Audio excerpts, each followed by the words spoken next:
Welcome to फिनस्टॉक्स। फिनस्टॉक्स में आपका स्वागत है। आज हम लोग बात करने वाले हैं एक ऐसे शेयर के बारे में जो कि एक पेनी स्टॉक के इक्विवेलेंट हो चुका है, पेनी स्टॉक ही बन चुका है। एक टाइम में स्टॉक बहुत ही ज्यादा हाई लेवल पे था और अभी ये अब अपने लोज के आसपास ट्रेड कर रहा है। ठीक है, हम स्टॉक की ब्रीफिंग देखेंगे और इसके बारे में जानेंगे आखिर इसमें क्या ऐसा है, क्यों हमें लेना चाहिए। मैं आपको 3 ऐसे प्रोज इसके बताऊंगा जो कि आपको अट्रैक्टिव लगेगा।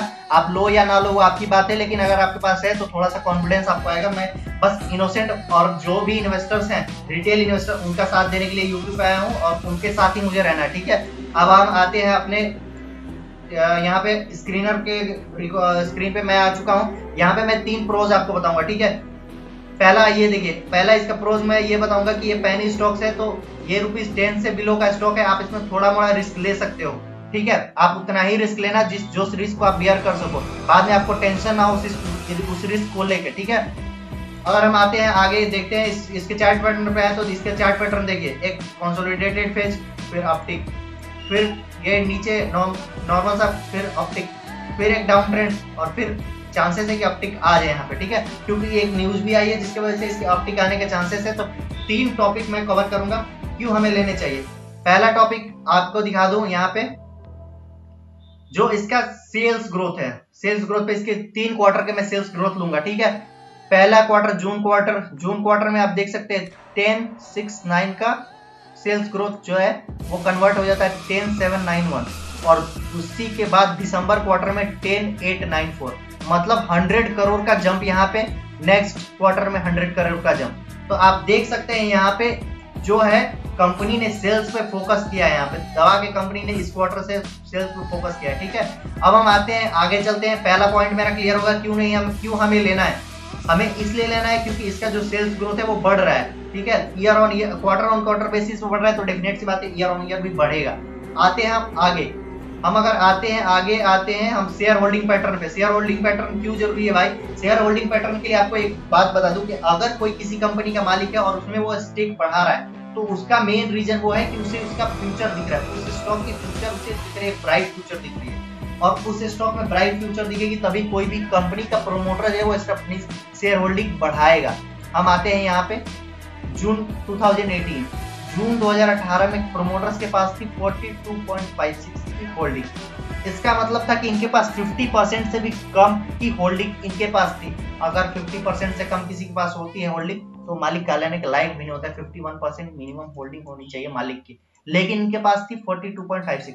हो सकता है कि इस टाइम पे उन्हें ग्रोथ दिख ना रहा हो, इस कंपनी की ग्रोथ स्टोरी पे उन्हें उतना भरोसा ना हो, लेकिन क्या जून क्वार्टर के बाद सितंबर 2018 में आप देखिए 7.33 का इन्होंने स्टेक बना लिया और ये स्टेक लगातार ये कंसोलिडेटेड यहाँ पे रहा।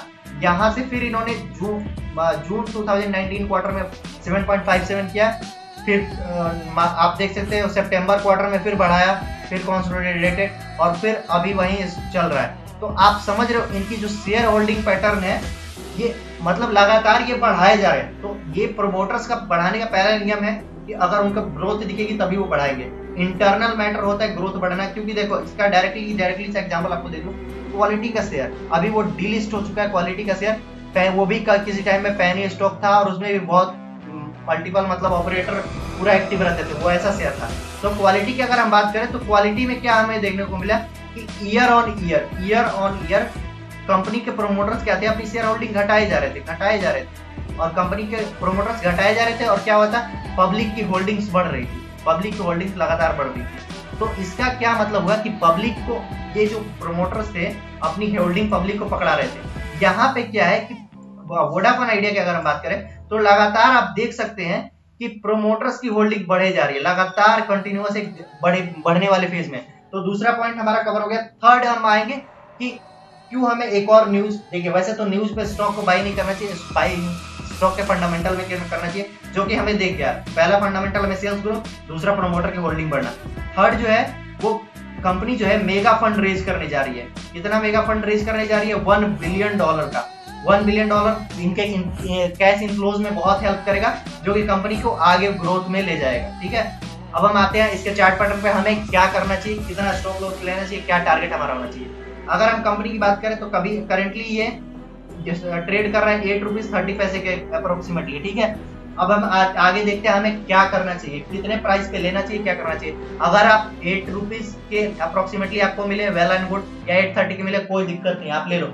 आपका पहला स्टॉप देखिए, यहाँ पे मैं वॉरेन बफेट को कोट करूंगा, उनका पहला क्या नाम है कि आप स्टॉप लॉस को स्ट्रिक्टली फॉलो करो।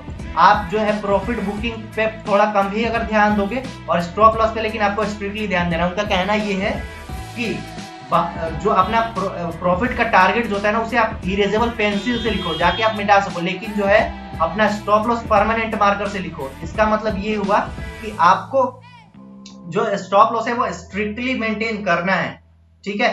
अब हम आते हैं इस स्टॉक के बारे में इतना ज्ञान दिया, उसके बाद आपको बता दूं कि इस स्टॉक को अगर आप बाई करते हो यहाँ पे, तो पहला स्टॉप लॉस होना चाहिए 7 to 6.5 के बीच में।